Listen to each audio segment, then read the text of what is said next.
தமிழ்நாட்டை நிதி ரீதியாக இறையாண்மை, தன்னிறைவு மற்றும் செழிப்புள்ள நாடாக மாற்றுதல்.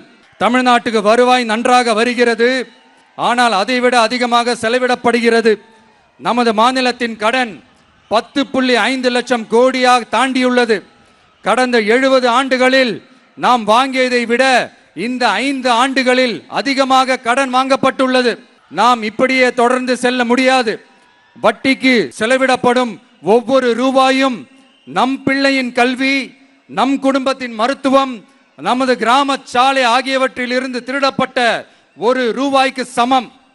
தமிழ்நாட்டை ஆண்ட ஒவ்வொரு கட்சியும் நம்மிடம் எங்களால் இதை சமாளிக்க முடியவில்லை என்றுதான் கூறியுள்ளது.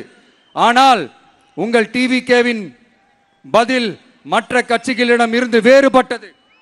தமிழ்நாடு அரசால் தன் மக்களுக்கு சேவை செய்ய முடியாது என்பதை நாங்கள் ஏற்றுக்கொள்ள மாட்டோம். மக்களிடமிருந்து வரியாக ஒரு ரூபாய் கூட கூடுதலாக பெறாமல் அதிக வருவாய் ஈட்டி முறையாகவும் குறைவாகவும் செலவிட்டு முற்றிலும் புதிய வருவாய் வரும் வழிகளை உருவாக்குவதே நமது இலக்காகவும் பதிலாகவும் இருக்கும். இப்படி ஒரு ஆட்சி நமக்கு வேணும் தானே? இதுவரைக்கும் நம்மளை ஏமாத்தின இந்த அனுபவசாலிங்க ஆட்சி போதும் தானே?